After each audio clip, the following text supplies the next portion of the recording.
Hello, ladies and gentlemen. Welcome back to another episode here on African Confessions. We are back with another episode.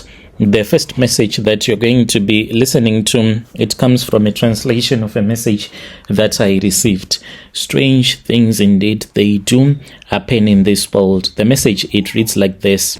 Hello, Brother Nashi. How are you? Can you please post my story as anonymous? I am a South African woman and I am aged 34 years old, and this is my own confession that I want to share with you. And me sharing this confession with you, I know that amongst your followers, there are those women, those that love things. If you are that kind of a woman, then you have to listen to my story. It is so funny.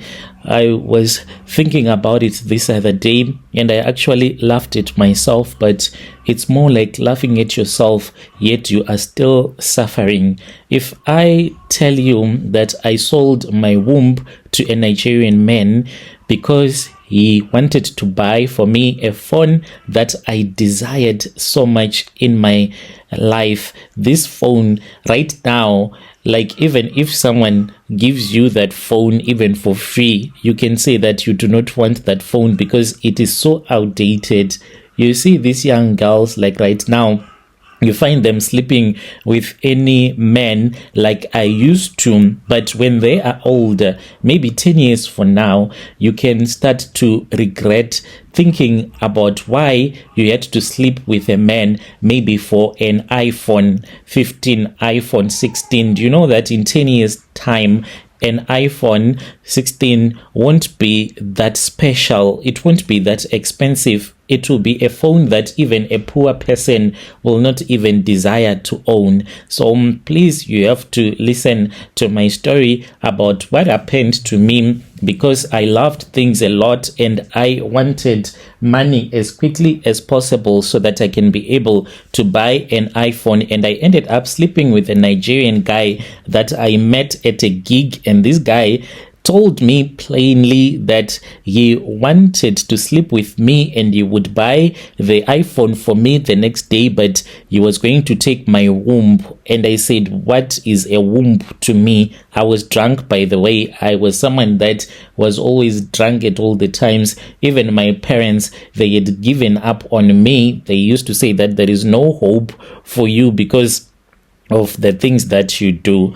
So I had been friends with this other girl. Her parents, they were so rich. When the Apple iPhone 7 came into South Africa, like it was one of those phones that was being used by people that were wealthy, and us that were staying in the location, we could not even think of owning such a phone that was so expensive. My friend, she told me that she bought hers at 21,000 because those were the first phones that came, and soon after the phone had been launched, it was so expensive. Her parents went and they bought the iPhone 7 for him at 20 something, and we were just wondering if we will ever be able to get a guy that would buy an iPhone for us, even just a normal phone. During those years, I was using an old Android phone that was so broken, so much that you could only use it when it was on the charger. It was one of those phones where you had to remove the battery. So there was something that was wrong with the pins where the battery will connect to the phone. So those pins, they could only pick up the battery if it had the charger connected. So you want to go to a gig, you are always on your phone waiting for the man to come and pick you up. Once you go to the gig, then you do not have a phone because you can't use it on the charger. So I wanted a man that could sleep with me and to be able to buy me a phone that I could use so that I can also be available that much on social media, because on social media, that is where men are to be found.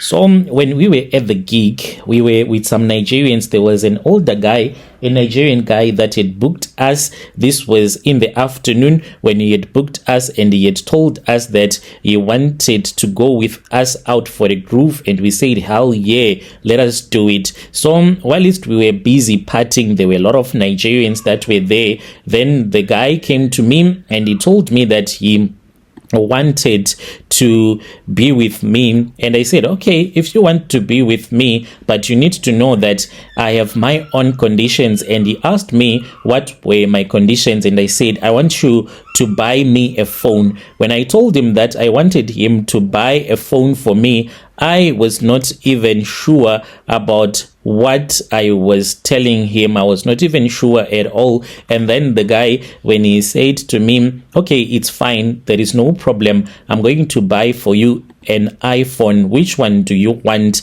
And then I told him that the iPhone that I wanted, it was an iPhone7. He looked at me and he said, are you even sure?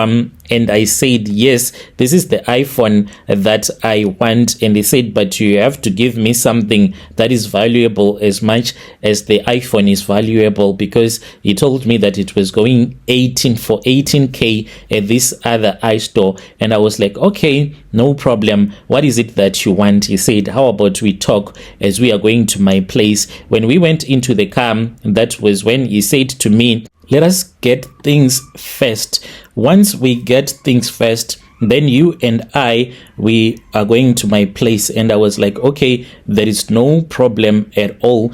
Then we went to his house. By then, I already knew that this guy, he was a ritualist, and I really did not mind him being a ritualist. So when we arrived at his place, he then told me the things that we were supposed to do and how we were supposed to do it. He told me that he wanted me to undress myself, and I did as he was instructing me to do. After I had revealed my body to him, he then got up and he opened his wardrobe and he pulled out this other big heavy suitcase, and I saw that there was a red garment that was in there, and he wore that garment. After he had finished wearing that garment, he then came and he said, let us make love, my love. And then he started to sleep with me. He slept with me all night long. But what was different about this Nigerian guy was the way that he was cold. It was as if I was sleeping with a dead person. His hands were cold, his body was cold, but as for his manhood, it was extra cold. I felt as if there was someone that was pushing ice blocks into my private parts the time when he was sleeping with me. But I kept on thinking about the iPhone that he was going to buy for me the following day. So throughout the night, the man slept with me without ever giving me rest at all. And then that was when it was in the morning. When it was in the morning, then he said, let us go to the mall. We went to the mall. We had a nice breakfast, and he told me that even though we were together, but he did not want me like forever. This was a transaction that was happening because he was someone that could not stay loving one woman. He wanted to date as many women as he wanted without someone telling him what to do and what not to do. So I said, okay, it's fine. There is no problem. If it is that you want, if it is a transaction, a financial transaction, I really do not mind. So me and this guy, after having our breakfast, we then went to an iStore, and then we bought the iPhone and we returned back to his place. He then took some charms, which he said that these were powerful charms that were from Nigeria. He then put them into my private parts. When he had put them into my private parts, I started to have a lot of discharge that was coming out of my private parts. And then there were other men that came that were from Nigeria, and they said that I was supposed to sleep on the bed whilst I was naked. And when I slept on the bed, I felt something that moved out of my body, and they took this other big bucket that they were holding. I saw something that was red, but it was transparent, that came out of my private part. I felt no pain at all when they pulled that thing out of my private part. And then I was taken to the location by the Nigerian guy that I was dating. And he gave me my phone and he gave me money on top of that.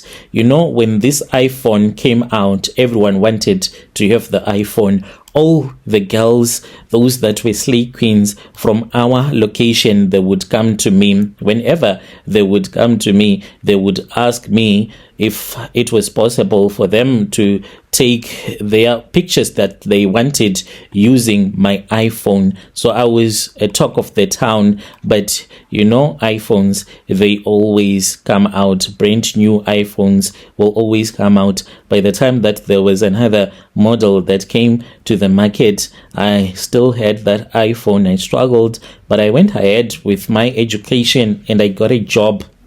When it came time for me to get married, after I had settled down, then I found out that I can't have a child. All along, I had forgotten about the rituals that the Nigerian and I had done of me not having a womb anymore. It never crossed my mind. I had tried to sleep around with other men that I thought that if I can sleep with them, I can trap them so that they can give me child allowances, because I used to sleep around with a lot of rich guys. So I felt to fall pregnant for any of those guys. So I thought that maybe there was something that was wrong with them, but it was me. When I finally settled down with my husband, then things got so wrong and I went to the doctors. The doctor looked at me and he said that he could not find my uterus. They did a lot of tests. They ran the tests over and over again. All that I have are fallopian tubes, but I do not have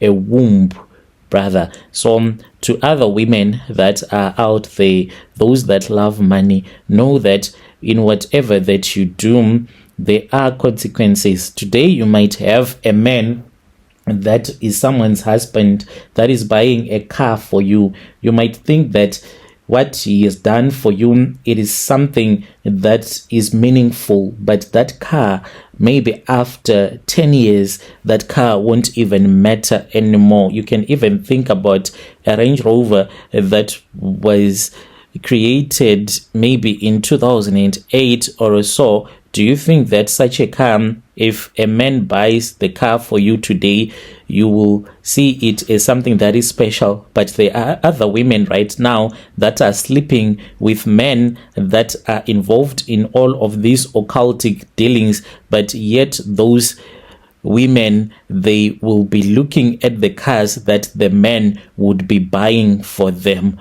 When you post, please tell me. I will follow in the comment section. Dear listeners, right there was a message that was sent to me by one of our dear sister. Let us try to speak with our dear sister in the comment section. Your strange things indeed, they do happen in this world. She's saying that even if your blesser buys an iPhone 17 for you today, but still after 2-3 years, then it means that that phone, it will be worthless. Let us try to speak with our DM sister in the comment section. Then there is another message that I received. The message, it reads like this. Hello, Brother Nashi, how are you? Can you please post my story as hidden identity? I am a Zimbabwean man who is currently staying here in South Africa. I need help. I am a desperate man. I hope that people are not going to use my nationality. I am a human being above it all, and I am an addict. I am addicted to sleeping with women per day. In order for me to be satisfied, I have to sleep with about 10 women. My wife left me for this reason. My parents, both of them, passed away. I could not even go to be at their funeral because of that. So this is what happened to me, Brother Nanshi. When I came here to South Africa, I had big dreams. I thought that God was finally going to help me out with what I wanted to achieve in life, because I used to work as a taxi driver but I was a conductor, the driver's assistant. So the man that we used to work for, he was an evil-hearted person. Even if we would work, the way that he used to insult us, it was so bad. He used to take advantage because his son was involved in politics, so we could go for months without even giving our salary, and he would not give us our salaries. So I came and I said that if I can work for a year, then I can raise money, and then I returned back home and I tried to find a small business. I did not come to South Africa to become rich. I just wanted to have something, a little bit of money, and then I returned back home. So I started by staying in the villages. When I was staying in the village, there were a lot of women who were South African. Most of their husbands, they were working in the mines. So the husbands, they would only return after a month or 2 months. So whenever I would go around doing some piece jobs, I then learned that some of these women, they were hungry to make love to a man. And I started to sleep with those women, and they started to demand money from me. When I dated one woman, it was something that I could manage, but by the time that I was dating 6 or 7 women at the same time, I could not manage. If I would do a piece job, let's say I get a piece job, someone says that they want me to clean their yard and they will give me 200. So out of that 200, and you are having 6 girlfriends, then each and everyone wants you to buy a cold drink for them after you're finished working. So I would go to the shop and then I buy one by one. By the time that you return back to the place where you would be staying, then you realize that maybe you only have 20 rand or less than that is left, then you put it aside. So when I was dating all of these women, I saw that I was not going to make it. I then moved from the village and I came to the location, and that addiction, it was already developing in my system, because what I would do is tonight I sleep with this one, tomorrow I sleep with another one, and I kept on sleeping with these women one after the other. So when I came into the location, I then saw that the women that were close to the place where I was staying, they were very easy, more easier than the ones that were staying in the village from where I had came from. And I was now working for this other white man who was paying me money that was okay. It was not like I was going to get rich because of the salary, but I could manage. I started by 1 girlfriend, 2 girlfriend, until I had lost count, and I am addicted to sleeping with women. And when I am at work, this is what I do. Close to the place where we are working, there are these women that sell their bodies. Some of them, they sell for 50 rand, 100 rand. So I am a regular customer. It is a daily thing. If I do not have a normal girlfriend that I'm supposed to sleep with, I sleep with these women over and over again. I can sleep with these women even 6 rounds, paying 50 rand. And when I say that paying 50 rand, I would be paying them in credit. There is even one woman who is a prostitute, and she has a little book where she writes the times that we have slept with each other. When it is month end, these women, they would be waiting for me. The moment that I get my money, even if I get this money into my Mukuru card, usually the money will reflect sometimes when I am at home or when I am at work. The moment that I get it, then those women, they will start to ask me for their money. Then I give them, each one of them. So you can imagine that you are using 50 rand times 4 or times 6 a day. And at the end of the month, I am left with nothing. So I am trying to get over this addiction. I even tried to get married, but the woman that I was married to, she said she could not handle it. A kind of a man that wants to sleep with a woman over and over again. And I cannot sleep if I do not sleep with women up to 6 rounds a day. This is something that has to happen on a daily basis. Sunday to Sunday, I do not rest. Dear listeners, right there was a message that was sent to me by one of our dear brother. Let us try to speak with our dear brother in the comment section. Strange things indeed, they do happen in this world. Yeah,